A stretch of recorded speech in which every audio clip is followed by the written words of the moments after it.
지금 제 옆에 너무나도 따뜻하시고 또 잘생기신 우리 멋있는 교수님께서 앉아 계시는데요.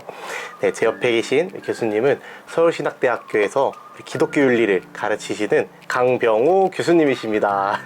네, 교수님 간략하게 인사 한번 저 부탁드릴게요. 강병호 교수입니다. 기독교 윤리학을 전공했고 또 가르치고 있습니다. 네, 교수님께서 기독교 윤리를 가르치신다고 하셨는데 기독교 윤리에 대해서 간단하게 소개하고 매력 어필 이런 것 좀 해주실 수 있으실까요? 교수님들은 자기가 전공한 분야가 가장 중요하다고 이렇게 말씀하시는데 저는 기독교 윤리학은 신학 중의 신학이다. 신학의 꽃이다. 저는 그렇게 생각을 하고 있습니다. 모든 그 신학 과정 여러 과목들을 다 듣고 최종적으로 마지막에 하는 과목이 저는 기독교 윤리학이라고 이렇게 합니다.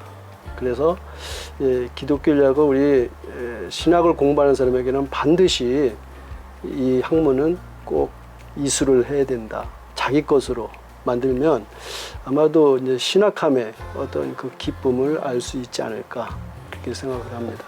어떤 신학적인 질문에 앞서서 좀 사적인 질문들에 대해서 좀 먼저 들어보고 싶은데요.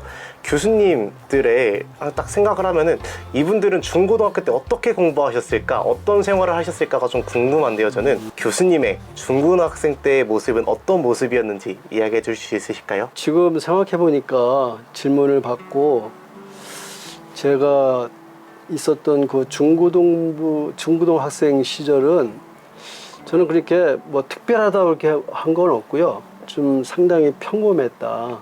저는 그렇게 생각해요. 공부를 아주 뭐 특출나게 잘했거나 뭐 우수하지도 않았고 또한 성격도 내성적인 성격이어서 뭐 학생들 앞에서 이렇게 나서서 뭐 이렇게 하는 거를 꺼려 했고요.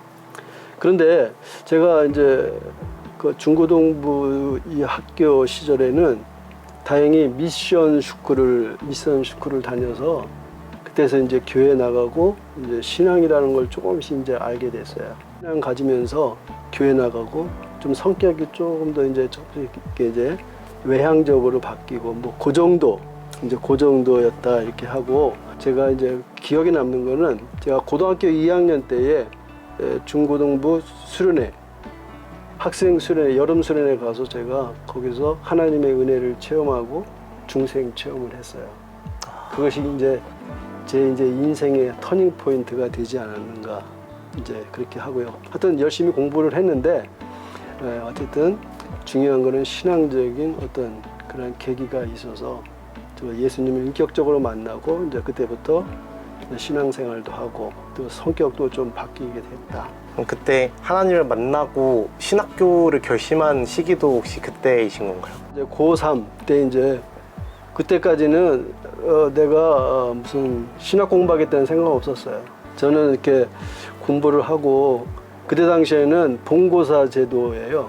그래서 지금처럼 뭐 수능 시대가 아니고 본고사 이렇게 시험 보고 하는데 그래도 조금 공부를 했다고 해서 저는 제 진로는 뭘로 하려면 의대, 치대를 공부하려고 했어요. 치대 가서 치과 의사가 되려고 이제 그런 생각을 갖고 했는데 아쉽게도 낙방을 했어요. 그래서 삼수를 하고 이건 하나님의 뜻이 아니다. 이제 그런 생각이 들고 그래서 이제 그때 이제 마음을 고쳐 먹었어요. 사람의 어떤 육체를 고치는 의사가 아니라 영혼을 고치는 의사가 되고 싶다. 그래서 목사로 이렇게 제가 이제 신학교 가겠다. 기도하고 결단을 해서 신학교로 가게 됐습니다. 그러시군요. 그러면 이제 신학교 이후의 삶을 조금 이따 들어보기로 하고요. 또 조금 사적인 질문이 될 수도 있는데 교수님들은 어떻게 연애를 하셨나? 교수님의 연애 스토리를 또 살짝 들어보고 싶은데요. 지금 이제 함께 하고 계신 사모님을 어떻게 만나게 되셨는지 그 연애 스토리 살짝 들어볼 수 있을까요? 내가 그 중고등학교 시절에 내가 얘기했잖아요. 내성적인 성격이고 뭐 나서기를 원하지 않았고 그리고 그러다 보니까 여학생들로부터 뭐 인기도 별로 없었고 그래서 중고등 학교 그때 시절에는요 연애를 하지 않았어요.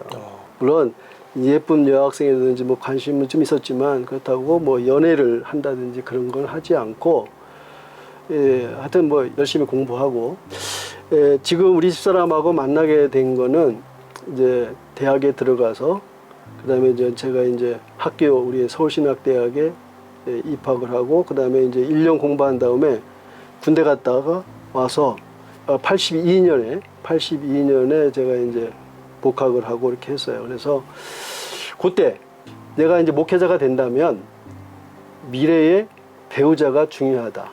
사모가 될 사람이 중요하다. 그렇게 생각해서 많은 책 봤어요. 네. 결혼은 이렇게 기독교적 결혼이 무엇인가? 또 배우자를 어떻게 만날 것인가? 이런 책을 많이 봤어요. 우리 사람은 저하고는 CC 커플이에요. 오. 처치. 처치 커플. 처치 커플. CC. CC예요. 캠퍼스 커플이 아니고 CC 커플이고 제 모교회는 신광교회거든요. 그때 이제 청년부가 저 문막으로 학위 수련회 갔어요.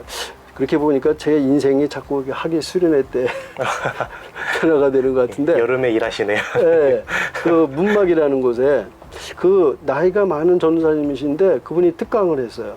무슨 특강을 했냐면 주제가 성미 뜨는 법. 성미 알아요? 아니요. 성미. 성미. 처음 그러니까 들어봤어요. 쌀을 이제 쌀을 갖다가 이렇게 이제 밥을 이렇게 하잖아요. 그러면 씻고 이렇게 해서 성미 뜨는 거예요. 그래서 그걸 떠갖고서 이제 목사님에게 이제 드리는 거죠. 그때도 이제 목회자들이 너무 생활이 어려우니까 교인들이 이제 이렇게 성미 떠서 이렇게 드리고 이렇게 하는데 그 뜨는 법을 이렇게 가르쳐 주더라고요. 그래서 청년들을 이렇게 딱 여자 청년들을 다 나오라고 해갖고서 떠보라고 이렇게 했는데 그 중에 유독 한 여자 청년이 제 눈에 들어왔어요.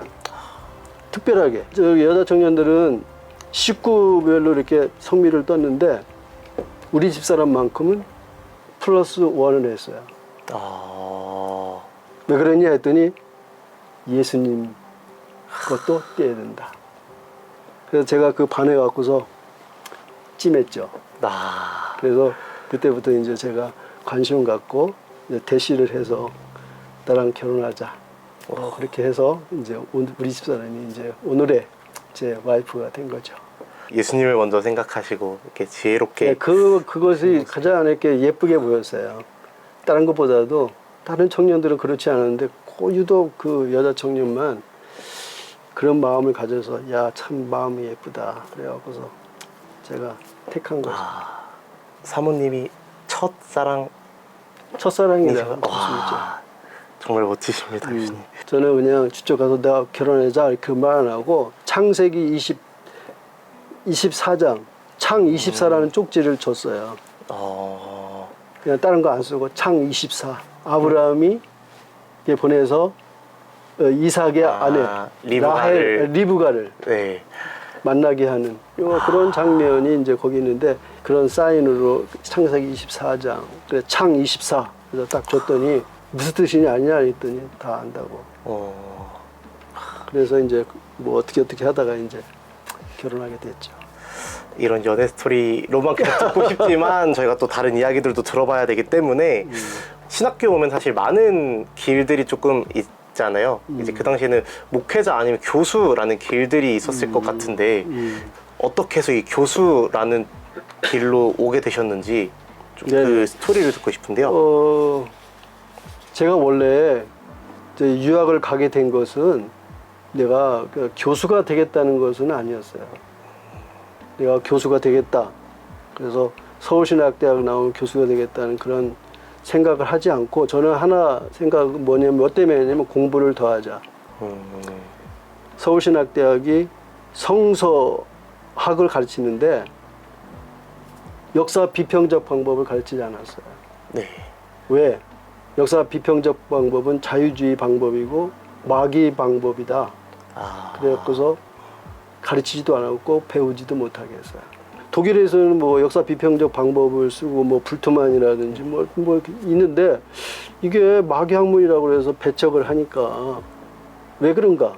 나는 오기가 생겨서 공부 좀 더 하겠다. 어쨌든 2005년에 제가 92년에 유학하고 2005년에 박사학위를 취득하면 한국에 와서 시간 강사를 한 5년을 했어요.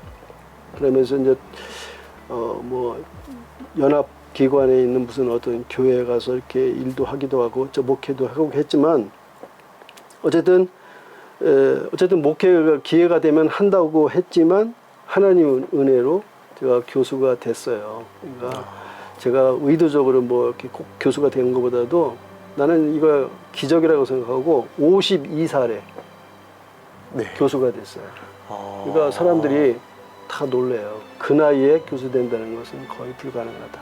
그래서 저는 지금 생각해 보니까 하나님의 은혜였다. 그렇게 말씀드리고 싶어요. 교수님의 선택이 아닌 하나님의 글쎄. 이끄심과 하나님의 은혜로 하나님의 선택이었던 거라고 볼 수 있겠네요.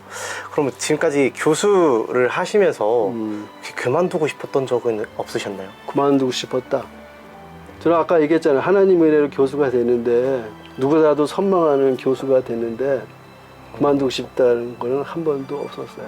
이건 하나님이 주신 은혜다라고 생각하고 뭐 그래서 열심히 뭐 교수직을 이렇게 지금까지 담당했고 저는 이 교수직이 목사직보다도 목회직보다도 더 제 적성에 맞는 것 같아요. 우리 집사람도 그래요. 당신은 이 티칭 가르치는 것에 좀 더 목회하는 것보다는 더 낫다. 저도 이렇게 학생 가르치는 게 재미있고 즐거웠고 네. 그래서 뭐 열심히 그냥 이렇게 지금 학생들 이렇게 가르치다 보니까 그냥 13년 휙 지나갔고 그런 적은 없습니다. 그만두고 싶다. 오히려 그 교수 생활이 진짜 재밌다라고 느끼게 해준 혹시 학생이라던가 수업이라던가 이렇게 좀 기억에 남는 순간이 있으셨을까요? 제가 이제 한 2022년 그리고 23년 올해죠. 제가 이제 은퇴를 앞두고서 책 2권을 썼어요. 제 네. 저서를 썼어요. 그게 뭐냐면 기독교 윤리학이라는 책하고 그다음에 인공지능 시대의 인간 윤리 사상이라는 네. 그 책 2권을 썼어요. 그래서 그전에는요, 주로 제가 이제 강의를 하면서 PPT로 내가 준비를 해서 강의를 했어요. 네. 근데 제가 책을 써서 저자 직강 하다 보니까 네. 학생들이 되게 좋아하더라고요. 신뢰를 하고요. 더 그쵸. 좋아하더라고요. 지난 학기인가 이렇게 강의를 했어요. 우리 신대원생들이 강의했는데, 기독교 윤리학으로. 네. 그랬더니 이제 쉬는 시간에 어떤 여학생이 아마 여전도사님이신 것 같아요. 교회에서 제 강의 듣고 또 책을 보고 그걸 갖고서 이제 설교를 했나 봐요. 네. 그러니까 성도들이 은혜를 받았다고. 와. 그래서 그 얘기를 듣고 나서 저는 좀 뿌듯했어요. 보람이 있었다. 정말 실질적으로 교회 현장에서 그걸 활용하는 거 보고 반응이 좋았다. 그게 제일 기뻤고 보람이 있었다. 그렇게 생각해요. 이번에 쓰신 책을 어떻게 대학원생들 특강 한번 이렇게 해주실 수 기회가 있으면 너무 좋을 것 된다면 같은데. 그런데 이제 은퇴 이후에도 학생들에게 뭐 특강 형식으로 해도 이렇게 해서 저자 직강으로 이렇게 한번 이렇게 강의를 하고 싶어요. 하시면 전 꼭 들으러 오겠습니다. 예. 뭐 불러주신다면 네. 열심히 하겠습니다. 사실 은퇴를 앞두고 계시는데요. 혹시 이제 은퇴 이후에 이루고 싶으신 것이 있으실까요? 지금 이제 막상 이제 은퇴한다고 하니까 지금 막막해요. 물론 이제 준비를 해야죠. 그런데 지금까지 제가 살아온 거 보니까 내가 준비한다고 해서 꼭 그 길로만 가지 않더라고요. 네. 뭐 하나님께서 어디로 인도하든지 저는 갈 생각이 있어요.